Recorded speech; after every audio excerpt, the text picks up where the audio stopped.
Good morning. Good morning. Hi. Hello. Good morning. Good morning, Ray. You want this?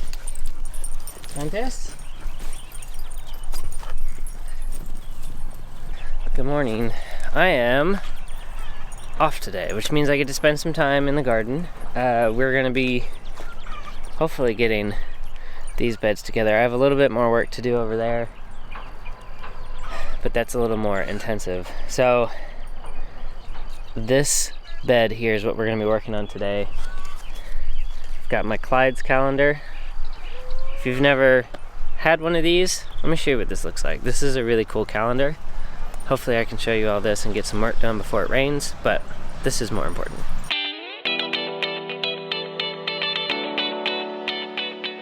Alright, so if you've never used a Clyde's, is it upside down? It is.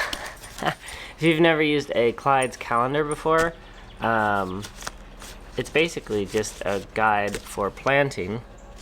And basically what you're going to do is you're going to slide this over to your last frost date. If you're in spring, it also has a fall side that you can do the same thing for your first frost date. But you'll go on Google, you'll look up your last frost date, and for us, it's going to be around April 15th. And so this is what our calendar looks like, if you're ever wondering what it looks like. But basically, today or this week I should have planted the carrots and the chard, which I did not because we're not done with the bed because we've had a ton of stuff going on.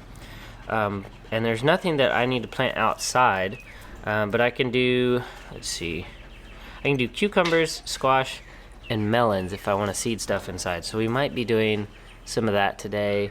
If not, I'm going to be doing some of that later tomorrow or Monday. I also have Tuesday off, so I could do it then too. But basically I'm going to prep this bed and we're going to get ready to do some direct seeding out here. I'm going to go back a couple of weeks.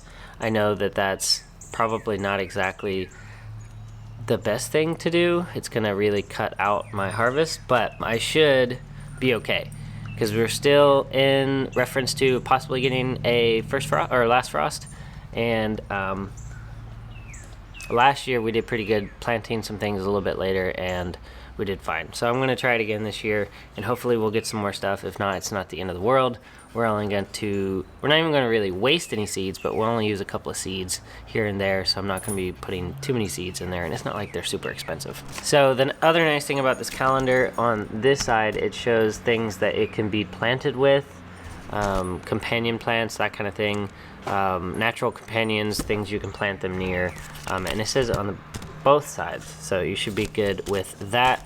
This is, if you haven't noticed, the Roots and Refuge one. We ended up getting theirs when we went and visited them, but we have another one of these. You can go on the website for the Clyde's calendar and get it. So first we're going to go prep this bed, and basically what I want to do is get a thin layer of compost on it. I'm not going to do any cardboard on at least this bed because I don't have any major grass pressure here except for on the ends. So I'll probably put a little bit of cardboard right on the ends with a little bit of wood chips on top just to kind of help, but I'm not going to be doing it the whole bed. Hello, it's good to see you. Yes.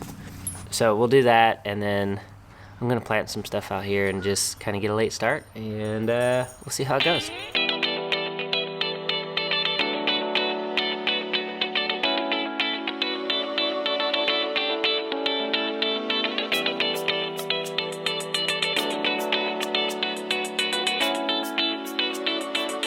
Alright, so something that I want to encourage myself to do this year, maybe not to the same magnitude as last year, but I want to encourage myself to get out in the garden and do some of the weeding and do some of the things, even though in the last video we said we weren't going to have a lot of time for that. In order to do that, I'm going to take the 3 rows that I'm working on right now, and basically these 3 rows I'm going to not necessarily deter all of the weeds, but it gives me something to do, something to come outside, check the garden, walk around, pull some weeds, check the plants, that kind of thing, and basically just encourage myself to come out in the garden. But I want to make sure that I don't overwhelm myself, so I think 3 rows will do as far as feeling encouraged enough to see results, but also not feeling like, oh my gosh, there's so much that I need to do and I don't have enough time. And another thing that we're going to implement this year is basically companion planting. We've never done companion planting. This will be our second year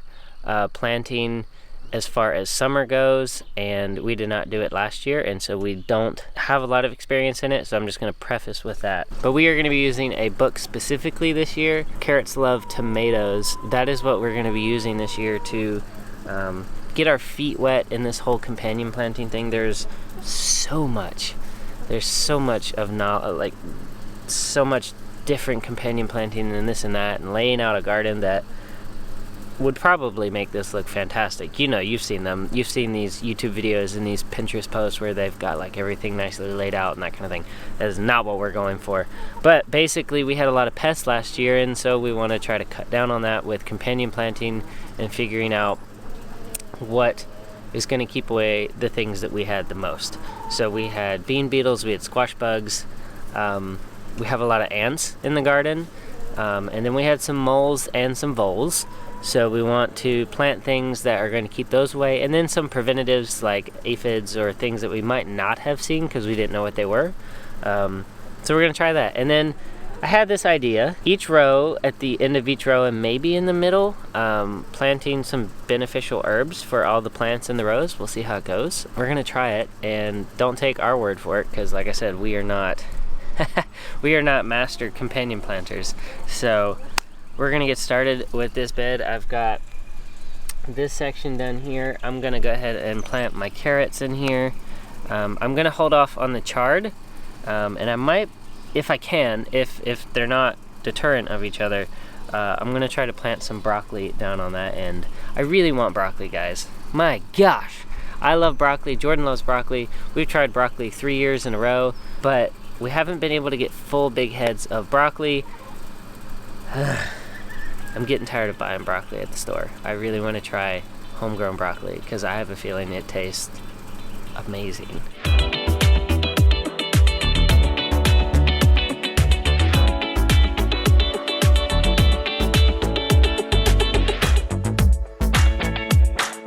I don't know if you guys have ever planted chamomile. I obviously have not because this is my first year, and neither has Jordan, but chamomile has like that tiny of a seed. It's like itty bitty. Oh my goodness. They say space 1 inch apart each seed. We're gonna have a lot of chamomile, if you get what I'm saying. They're not spaced 1 inch apart. They're just kind of like and we'll see what happens. We'll see what happens. I'll pull out some of the stuff that obviously is a little too overplanted, but we got one bed done. And we do have tomatoes and peppers inside, and we're going to plant some more tomatoes and peppers out here, so that'll be really, really good because I just realized like this week is our last frost week, and for the next 10 days we're definitely not having a frost. I think the coldest it's going to get at night is like 42 is what's planned. Look who's here. Just got off work. So we've been looking over the calendar, and we're gonna do the row beside what we just planted, and I think we're gonna do peas and spinach. Is that what you want to do? We're gonna do a whole row of peas and then do 2 rows of spinach beside it, maybe? Yeah. Okay. Sounds good. We like a lot of peas and spinach around here. So that's what we're gonna do. I have actually some saved seeds, so we're gonna try those. So let's go.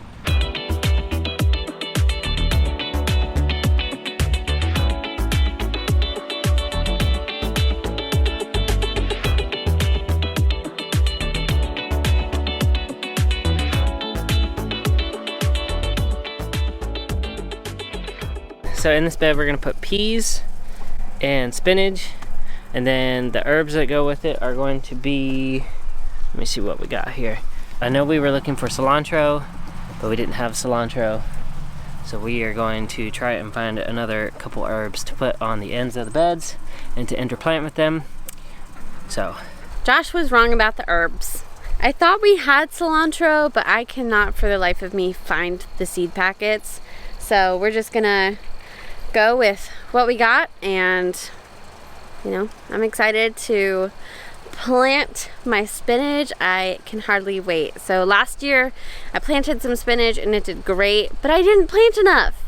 And I loved it. I had so many salads. I put it on sandwiches. It was delicious. So I'm excited to plant more, especially have a whole row of it.